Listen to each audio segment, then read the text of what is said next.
C'est bon, ça vient. On y va. On va s'excuser un peu de cette petite coupure. C'est à toi de t'excuser, hein, nous on a été invités. Ouais, c'est ça. Bon, il y avait une petite coupure, on va continuer de live musical. J'espère qu'on va terminer la partie sur la grande distribution. Et tout ce qui concerne M. Diouf, les producteurs locaux, nous allons revenir. J'aimerais qu'on parle de la distribution carrément moderne, de la distribution de 2020, la dernière 2000. On parle de drive et de e-commerce rapidement. Le drive et de e-commerce. M. Khan, le e-commerce, M. Simon, le drive, ou bien inversement. Non, chacun peut dire. Voilà. C'est comme je vous le dis, hein, pour moi, ces histoires de e-commerce, de drive, tout ça, etc., c'est juste des supports de commercialisation. C'est comme je vous l'ai dit, l'objectif de la distribution, c'est d'être proche du client. Et aujourd'hui, il y a des moyens logistiques qui permettent de se rapprocher, d'amener le magasin directement chez le client. Système U, pendant très longtemps, depuis très longtemps du moins, ils avaient créé, je crois qu'ils ont été les premiers à créer des magasins virtuels, permettant aux consommateurs de se connecter sur Internet, de parcourir le magasin, de cliquer sur ses choix. Ensuite, il va sur la caisse, il paye en virtuel. Ensuite, on débite sa carte et dans X nombre d'heures, on lui apporte sa livraison. Aujourd'hui, ça s'est démocratisé. C'est un peu ce qu'on appelle le live, comme ça. Donc pour moi, tout ça n'est pas le problème. Aujourd'hui, les gens, rien que sur Facebook, sans avoir même de site e-commerce ou même sur WhatsApp, présentent leurs produits, amènent et font de la vente à distance. Pour moi, c'est juste une méthode de vente. C'est-à-dire que c'est comme je vous l'ai dit, le distributeur n'est pas tributaire de la méthode de vente. La méthode de vente est un outil du distributeur. Donc que ça soit la vente à distance, la vente en présentiel, en face-to-face, que ça soit la vente, parce qu'on appelle les méthodes visuelles, les méthodes de vente visuelles, pour moi, ça c'est pas le problème. Le problème c'est, la méthode de vente, c'est comment faire rencontrer le produit et le consommateur. On le choisit par rapport à la meilleure manière, à l'optimisation de cette rencontre. Ça peut se faire par des méthodes de vente à distance. Ça peut être vente par téléphone, drive, tout ce que vous voulez, e-commerce, tout ça c'est les méthodes de vente à distance. Ça peut être par les méthodes de vente visuelles, libre choix, présélection, libre sélection, etc. Voilà, comme ça fait des méthodes de vente, on peut se faire dans votre bureau, à la maison, au marché, etc. Pour moi, ce ne sont que les méthodes de vente. L'important, c'est d'adapter les méthodes de vente au comportement et aux caractéristiques de votre client. Mais, si demain, nos distributeurs veulent se développer et régler ça, il faudra aussi qu'ils prennent en charge le facteur le plus déterminant là-dessus, qui est le facteur non pas des moyens, mais du système logistique. Bien sûr, les moyens sont très importants, mais c'est un problème de système. Aujourd'hui, ce qui se passe dans la vente à distance, c'est que c'est un service qu'on fait à la clientèle. Et généralement, ce n'est pas un service gratuit, c'est un service payant. Ce qui va se passer, c'est que puisque le client paye, il va être particulièrement exigeant sur le service. Et quand on fait un service, on ne peut pas dire juste vous serez livré. Vous êtes obligé de donner un délai de livraison. Et ce qui se passe, c'est que si vous n'arrivez pas à maîtriser vos délais de livraison, vous allez rapidement perdre vos clients. L'ensemble de vos clients, aussi bien sur les magasins physiques que sur les magasins virtuels. Beaucoup de gens qui vendent en ligne aujourd'hui n'ont pas pris à leur dépend. Dire à des clients, nous allons vous livrer, le livreur viendra, tu attends toute ta journée, tu as vu des courses, tu attends, le livreur ne vient pas, la prochaine fois, qu'est-ce que tu dis? Ils ont de très bons produits, mais ça n'en vaut pas la peine. C'est comme ça que ça se passe. C'est pourquoi je dis que l'enjeu énorme, ce n'est pas seulement les moyens, mais c'est le système de distribution, c'est la logistique. Tout à l'heure, Simon faisait référence à Bernard Darty, qui a été quelqu'un qui déjà en 70, quand il crée son premier magasin, on se disait que c'était un petit gars, il leur a dit, vous allez voir, en 10 ans, il a été leader de son marché devant les Decathlon et toutes les grandes marques françaises. Et il n'avait qu'un seul avantage concurrentiel, c'était la livraison sous 48 heures. Et ils avaient réglé ça, c'est pourquoi ils avaient comme signature le contrat de confiance. Voilà, en disant, chez nous, ce n'est pas le produit qui importe, mais c'est le contrat qu'on va établir avec vous pour vous dire que nous nous engageons à respecter ça. Et ce même Bernard Darty disait que quand on lui a dit mais c'est génial ce que vous faites, il leur dit écoutez, dire aux gens qu'on vous livre sous 24 heures ou 48 heures, c'est une idée simple, mais qui repose sur une logistique complexe. Donc ça, c'est vraiment le point sur lequel je voulais Est-ce que les points de vente virtuels peuvent compenser le maillage de la zone géographique si le magasin a que de petits nombre de points de vente? Comme je vous l'ai dit, c'est comme ça. Allez-y, monsieur. Allez-y. Oui, c'est bon. En attendant de consommer la glace, on va aussi acheter de la glace pour mieux nous fidéliser ou bien nous faire fidéliser. Fidélise-toi toi-même et l'autre. On va nous-mêmes nous faire fidéliser par l'entreprise. Bien. Donc, concernant cette histoire de compensation des points de vente là où vous n'êtes pas, je ne suis pas forcément d'accord. C'est comme je vous le dis, en marketing, il l'a dit. Et il faut que tous les étudiants apprennent ça, ce qu'il a dit par cœur. Le marketing repose sur une démarche itérative. Quand on dit démarche itérative, ça veut dire que un palier ne peut pas venir avant un autre. C'est forcément une démarche en étapes successives. Forcément. Et dans cet ordre-là, et pas un autre ordre. Connaître, s'adapter, agir efficacement pour influencer. Le principe du marketing, c'est la localisation. C'est le consommateur. Une zone, un quartier n'est pas la même chose qu'un autre quartier. Et même à l'intérieur d'un même quartier, les gens ne sont pas forcément les mêmes. Donc pour moi, tu ne peux pas te dire, puisque je ne suis pas là, je vais mettre, etc. Dans certains cas, le client a besoin de tâter le produit, de le toucher et de faire son choix. Je veux juste donner un exemple là-dessus. Dans les années 90, parce qu'avant cette histoire d'Internet, il y avait quand même la vente à distance, ce qu'on appelait la VPCD, la vente par correspondance à distance. Voilà, avec notamment la Redoute, les Trois Suisses, etc. Avec notamment, il y avait aussi des entreprises françaises qui faisaient ça. Et ce qui s'est passé, c'est quoi? C'est que ces VP6, à un certain moment, s'étaient rendu compte que les clients, quelquefois, ils étaient intéressés par les produits, mais ils avaient peur d'acheter.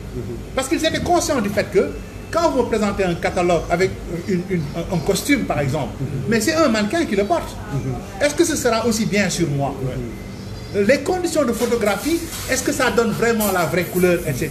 Et les gens avaient envie de voir. Et qu'est-ce qui s'est passé? L'ensemble de ces VP6 ont commencé à développer à Paris et dans les provinces, notamment des boutiques. Les boutiques n'étaient pas des boutiques de vente, mais c'était des boutiques qui permettaient aux clients, quand il regarde son catalogue et qu'il est intéressé, qu'il vienne regarder, faire son choix, etc. Ensuite valider et les opérations. Des showrooms, exactement. C'est le mot que je cherchais. C'était exactement ça, des showrooms. Et ces showrooms étaient nécessaires parce que dans certains cas, le client avait besoin d'être au contact du produit. Vous êtes vraiment génial et Monsieur Diouf, avec le drive. Est-ce que le drive peut régler vous avez parlé du drive, de l'e-commerce et du contexte actuel. Donc 2020. 2020, c'est une année particulière avec la Covid. Et vous avez compris qu'il y avait beaucoup de restrictions et que même si ces restrictions ne tenaient pas compte d'une réglementation, la peur de sortir, d'aller au magasin, tout ça a créé quand même une situation qu'il faudra aujourd'hui dans l'approche de la distribution analyser. Qui sait? Alors, je dis que dans ce cas, le marketing du temps aidant, parce que chacun également cherche à optimiser donc son temps. Et aujourd'hui, aller dans un magasin n'est plus toujours obligatoire pour tous. Pour certains, oui. Certaines tranches de la population, ce que je disais à l'époque, c'est qu'il n'a pas permis à certains d'aller dans la grande distribution qui a commencé à connaître ses balbutiements chez nous. C'était un comportement, c'était un rituel que d'aller au marché avec sa calebasse, faire maintenant donc ses achats, rencontrer des tas de personnes. Mais peut-être aujourd'hui pour un bon segment de la population sénégalaise, ce n'est pas ce rituel qui intéresse. Parce que passer des journées au travail et devoir passer avec véritablement embouteillage et autres devant une unité commerciale, ça peut rebuter certains. Et c'est pourquoi aujourd'hui, l'idée des drives et autres, c'est une réponse quand même à une cible qui en veut particulière. Ça, il faut le reconnaître. C'est dire tout simplement que tout cela devrait être analysé à la dimension maintenant de qui est le client. Connaître nos clients, s'implanter pour une proximité, d'accord, pour une bonne couverture, d'accord, mais des fois, il faut savoir saisir les opportunités que le système nous offre. C'est-à-dire aujourd'hui, à défaut de DECA d'être un peu partout, je crois que utiliser maintenant donc un système, donc je l'ai pu dire intégré en termes de cross-canal, mais optimisé, de pouvoir véritablement disposer des drives, parce qu'ils ne sont pas partout, et d'avoir quand même un magasin en ligne qui n'est pas véritablement donc un espace foncier à acheter, et où il y a véritablement donc l'autonomie de pouvoir achalander tous ces produits qui sont visibles en ligne, ça aide. Et ça veut dire que derrière, il faudra maintenant une disponibilité donc, de tout cet assortiment quelque part donc, dans des entrepôts qui pourraient maintenant donc, disposer d'un système logistique très efficace à temps réel qui puisse maintenant donc, répondre aux attentes du consommateur. Parce que la notion de drive, ce ne serait pas maintenant que les gens viennent attendre 10-15 minutes pour faire le pick-up de ces produits-là. Donc le picking de ces produits, autant pour moi. Mais c'est véritablement dans un délai record. Faire donc sa sélection, 3 minutes maximum, venir, voilà, recueillir véritablement, cueillir ces produits et donc se faire livrer ou même mettre en place un dispositif de livraison, qu'elle soit payante ou gratuite, donc c'est aux enseignes de pouvoir analyser tout cela. Mais l'essentiel, ce qu'il faut faire, il faut que cela soit en face avec véritablement donc les attentes du consommateur. C'est pourquoi je dis e-commerce, drive et autres. Ce sont des éléments, c'est des actions marketing qui devraient pouvoir aujourd'hui être utilisées tant que ça s'adapte avec véritablement donc les attentes du client. Et c'est bien possible. Je disais que maintenant, le contexte de 2020, de confinement, nous a permis de pouvoir éprouver pas mal de choses. Peut-être aussi que c'est juste une situation et que ça ne sera pas tendanciel, mais aussi il faut admettre que ça peut être une tendance parce qu'on aura quand même appris beaucoup de choses pendant dans ce contexte donc, de la Covid. Et c'est pourquoi moi je dis, aujourd'hui véritablement, la relation entre les unités commerciales et le consommateur, c'est des relations qu'il faudra maintenant donc très bien analyser et chercher maintenant donc à optimiser. Voilà. Je vous invite. Voilà. Et les outils dont nous avons déjà évoqués, les drives, aujourd'hui, la vente avec des unités commerciales virtuelles, tout cela, c'est véritablement des formes de commercialisation qui sont possibles et qu'il faut éprouver. L'autre problème maintenant de tout cela, c'est l'aspect connectivité. Donc, il faudra aussi analyser, est-ce que à temps réel, tous les Sénégalais qui désirent cela ont également donc l'outil nécessaire pour se connecter. Donc, s'ils veulent se connecter, est-ce que derrière, voilà, c'est ce qu'il faut analyser. Peut-être qu'en l'appliquant, on va occulter un bon segment de la population. Mais ce segment-là aussi, il faudra trouver toujours les moyens de les satisfaire. C'est pourquoi il est toujours bon, dans les approches, de maîtriser cette cible. De la connaître non pas seulement dans son comportement, mais aussi dans la technologie existante. Parce que quand on parle véritablement de drive et autres, c'est qu'il faut être connecté. Donc c'est là aussi le niveau de connectivité. Peut-être qu'à Dakar, ça peut marcher.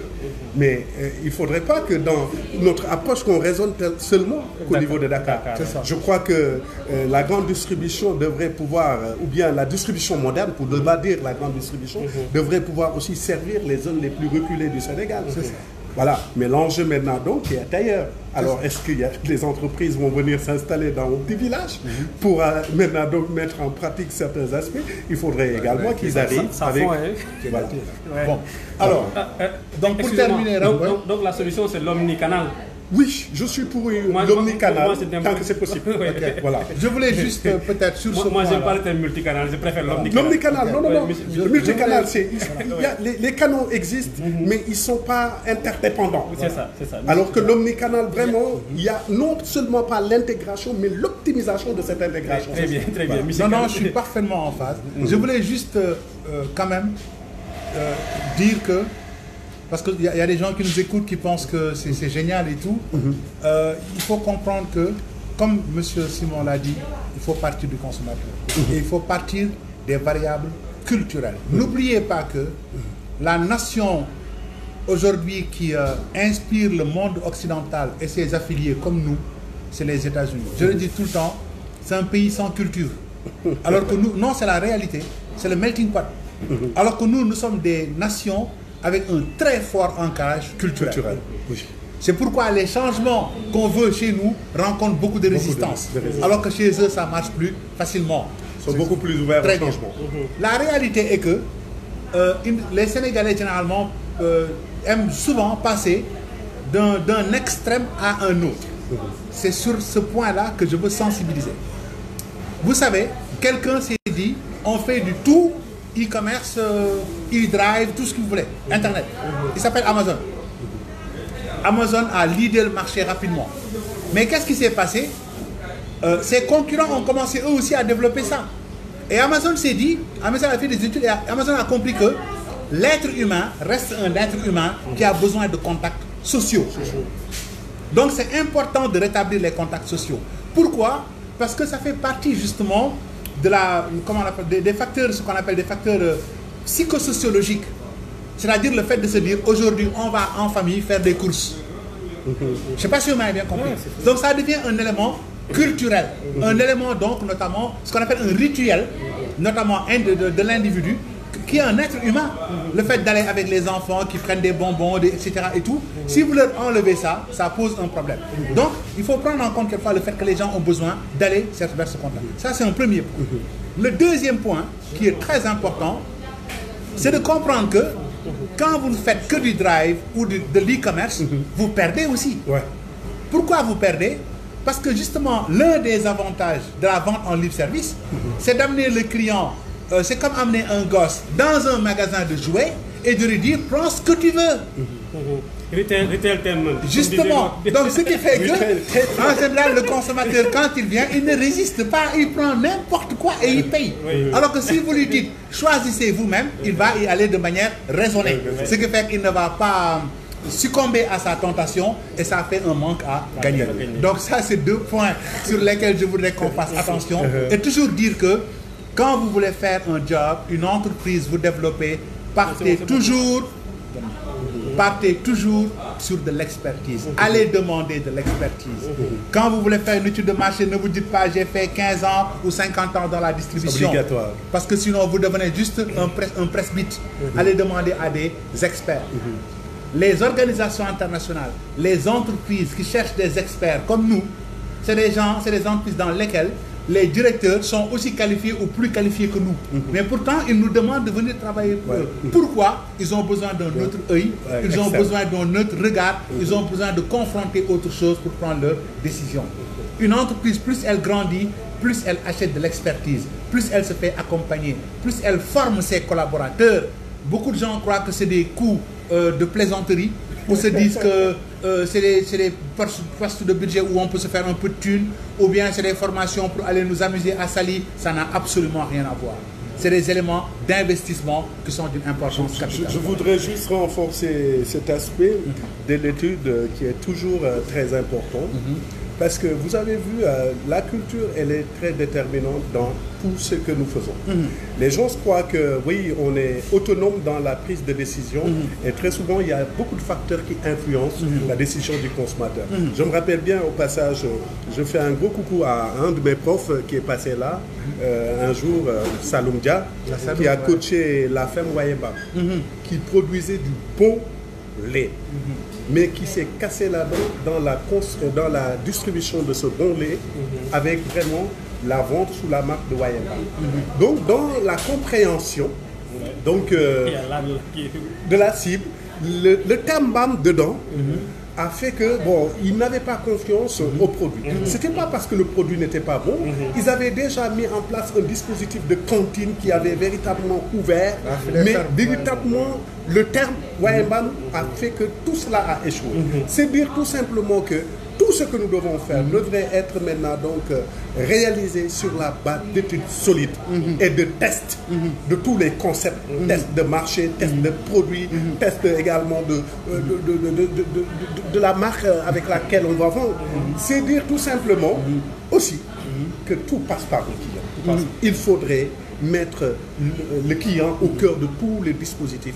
Quelle que soit la stratégie qu'on va prendre, il faudrait que la stratégie mette en avant véritablement donc l'adhésion. Donc la plus forte du client, et je crois qu'on pourra réussir. Et malheureusement, c'est ce qui manque à nos entreprises. Donc au-delà même de la distribution, dans le service. Moi, j'ai été, comment dirais-je, quelqu'un, quand je ne voudrais pas citer l'entreprise. C'est une petite parenthèse, quand je suis passé prendre quelque chose, je suis arrivé, on m'a demandé de changer de position par rapport véritablement donc à la salle. J'ai changé, on m'a dit que non, tu ne devrais pas t'asseoir là, va encore à un autre niveau. À un moment donné, j'ai dit, ben, écoutez, j'ai trouvé votre dispositif à vous. Je me suis adapté. Mais en dépit de tout, vous me faites bouger. Finalement, je me demande, est-ce que je dois me mettre là? Elle m'a très vite mal parlé, que moi, j'ai quitté tout bonnement pour lui dire... L'accueil est une compétence. Voilà, vous n'avez pas compris jusqu'ici que ce que vous êtes en train de faire doit respecter un cahier de charge pour le client. Donc, ce cahier de charge que devraient comprendre les entreprises, ce ne sont pas leur cahier de charge à eux, mais c'est le cahier de charge que la clientèle leur oppose aujourd'hui. Et c'est pourquoi j'ai bien apprécié chaque fois le collègue Kane, il met en avant véritablement donc des études. Malheureusement, on veut tout réussir au Sénégal sans passer par véritablement par l'étude. Et c'est pourquoi aujourd'hui, nous appelons maintenant donc toutes les entreprises qui veulent maintenant donc s'engager et qui sont déjà dans le secteur de la distribution, ou même les producteurs également qui doivent distribuer leurs produits, à prendre cette dimension en compte. C'est toujours important de mieux maîtriser le marché. C'est parce que quand on maîtrise bien le marché, c'est à ce niveau qu'on pourra bien servir le marché et bien l'influencer. Et c'est toujours important. Super. Voilà. Super. Donc comme le disait l'autre, le client est au début et à la fin du marketing. Non, de tout. Donc de tout, le seul vrai marketing, c'est le marketing qui respecte le client. Je crois que nous sommes au terme de cette émission et nous vous donnons rendez-vous très prochainement pour la continuer. Avant de nous quitter, nous remercions encore Amoré Glacier et je vais redonner la parole à M. Kane et à M. Diouf une dernière fois. M. Kane, allez-y. Oui, je suis particulièrement heureux de cette initiative. C'est très important que déjà, au moins, on sorte de nos caméras tout seul là, pour pouvoir discuter. Non, c'est très important. J'ai beaucoup appris aujourd'hui en écoutant monsieur Simon, que j'ai trouvé très sympathique. On s'est liés tout de suite, c'est la première fois qu'on se voit et pourtant on se parlait et tout ça. Mais ça déjà, aujourd'hui je me suis enrichi en tout cas. Je me suis enrichi aussi des remarques que j'ai vues, ou en cas des observations qui ont été faites sur le live. Le savoir est la seule ressource qui, quand vous la partagez, s'accroît pour vous. Et aujourd'hui, mon savoir s'est accru. Et mes relations aussi sont accrues. Je suis très fier et très content de ça. Je voudrais toujours en tout cas encourager Laye Bamba Seck. Je crois que les félicitations, c'est même pas la peine. Encourager, non, c'est très important pour cette initiative. Parce qu'il est important qu'on échange. On est ici, on donne gratuitement des conseils à des gens qui auraient pu nous payer et qui ne nous payent pas. On montre aujourd'hui des erreurs à des gens qui croient que ce n'est pas la peine de payer pour qu'on vous trouve vos erreurs. Ils trouvent que ce n'est pas la peine. Parce qu'ils se disent que le plus important, c'est d'avoir un bâtiment, d'avoir un peu d'argent. Alors que l'arme la plus percutante d'un être humain, c'est son brain. C'est la stratégie qui permet de gagner. Ce n'est pas pour rien qu'Amazon est venu à casser les dents à tout le monde. Ça, il faut très bien le comprendre. C'est une histoire d'approche. C'est le cas de Facebook, c'est le cas d'autres gens. Les gens qui sont les plus percutants, en tout cas dans leur analyse, dans leur compréhension des choses, sont toujours les premiers. Ce n'est pas une histoire d'argent, ce n'est pas une histoire de moyens, il ne faut pas avoir une force brute. Donc, je demande encore et toujours aux entrepreneurs, aux micro-entreprises, aux petites entreprises, aux grandes entreprises, de respecter et d'aller vers l'expertise. Je rappelle que pour les micro-entreprises, les entrepreneurs, les petites entreprises, les moyennes entreprises, il y a beaucoup d'organismes qui appartiennent à l'État du Sénégal ou qui travaillent avec la coopération internationale qui peuvent vous appuyer quasi gratuitement à les demander. Mais moi, dans tous les programmes que je travaille, que ce soit des programmes internationaux ou nationaux, à chaque fois, les entreprises, ce qui les intéresse, c'est le matériel. Alors que de plus en plus maintenant, l'idée, en tout cas au niveau international, nous, on se dit, Quand on veut appuyer des organisations, on travaille sur le qualitatif. Le quantitatif, c'est secondaire. Le matériel, c'est secondaire. Travaillons sur le qualitatif. Si les gens ont de bonnes stratégies, s'ils sont bien organisés, s'ils ont de bonnes procédures, s'ils ont notamment des ressources humaines organisées, s'ils formalisent leur gestion, s'ils font attention au respect des normes de qualité, le reste va suivre très facilement. Ce n'est pas parce qu'on a du matériel qu'on va gagner, ça a été vraiment prouvé. L'autre point qui est le dernier, étude de marché ne veut pas dire enquête. Non, c'est très important de le dire. Beaucoup de gens croient que l'étude de marché, c'est enquête. L'enquête, c'est la source la plus faible d'obtention d'informations pour faire une étude de marché. C'est ce que je voulais dire. Je vous remercie énormément de nous suivre, de m'avoir invité. Je m'excuse pour peut-être toutes les choses peut-être pas correctes que j'aurais pu dire, mais j'ai énormément apprécié le café. Encore mieux la glace, le service vous avez vu et au plaisir de vous retrouver très bien. Merci M. Kane, merci encore de la disponibilité. M. Diouf. Oui, vous me laisserez véritablement aussi dire mes appréciations à l'endroit de M. Kane. C'est une occasion quand même particulière de voir quelqu'un de plus passionné, de plus percutant, quelqu'un qui a véritablement donc une approche très profonde et des connaissances quand même plurielles et multidimensionnelles sur des questions marketing. Et c'est ce que j'ai l'habitude de dire. Il ne suffit pas de connaître le marketing pour être bon, mais c'est d'être transversal et d'avoir véritablement donc beaucoup d'expérience, beaucoup d'illustrations pour véritablement donc permettre aux autres de comprendre le contenu du marketing. Parce qu'aujourd'hui, il a été très illustratif. Il a évoqué véritablement des exemples concrets qui nous permettent aujourd'hui de comprendre les erreurs à ne pas commettre, les réussites également donc à pouvoir analyser, encore qu'il n'y a pas une clé qui permet d'ouvrir toutes les portes de la réussite en marketing, si ce n'est véritablement donc ces clés qui nous donnent les meilleures informations possibles. Nous apprend également vers la fin qu'il ne s'agit pas de faire que des enquêtes. Donc il a insisté aussi sur l'aspect qualitatif. Et ça, c'est des positions que je partage naturellement avec lui. Une expérience encore particulière pour moi, hein, franchement, parce que quand je venais à Marketing TV dans un premier temps, je venais juste individuellement. Maintenant, c'est un plateau que je partage avec véritablement une sommité dans le domaine et avec un animateur de talent, un autre collègue, et c'est super. Et pour maintenant donc finir, je remercie véritablement donc tous ceux qui nous passent le petit bonjour, qui posent des questions, qui s'intéressent à la question. C'est dire que véritablement cette image tordue que les gens ont eue du marketing peut-être va être rétablie par ce genre d'émission. C'est pourquoi je voudrais faire une mention particulière à Laye Bamba qui est un acharné de marketing, qui fait tout pour le rendre disponible, qui fait tout pour aider toutes les structures à pouvoir profiter de cette discipline qui a véritablement donc un potentiel de réussite pour tous, qui est accessible à tous pour peu qu'on le veuille. Et aujourd'hui, les orientations sont données aux entreprises, aux entrepreneurs pour qu'ils puissent véritablement donc profiter de tout cela. Maintenant, par rapport à la distribution, nous savons tous qu'au Sénégal, le secteur qui marche le plus, c'est le secteur tertiaire. Oui, la tertiarisation de notre économie nous impose aujourd'hui à devoir aussi maîtriser cet aspect-là. Parce que on se lève aujourd'hui, on vend sur Facebook, on vend sur WhatsApp.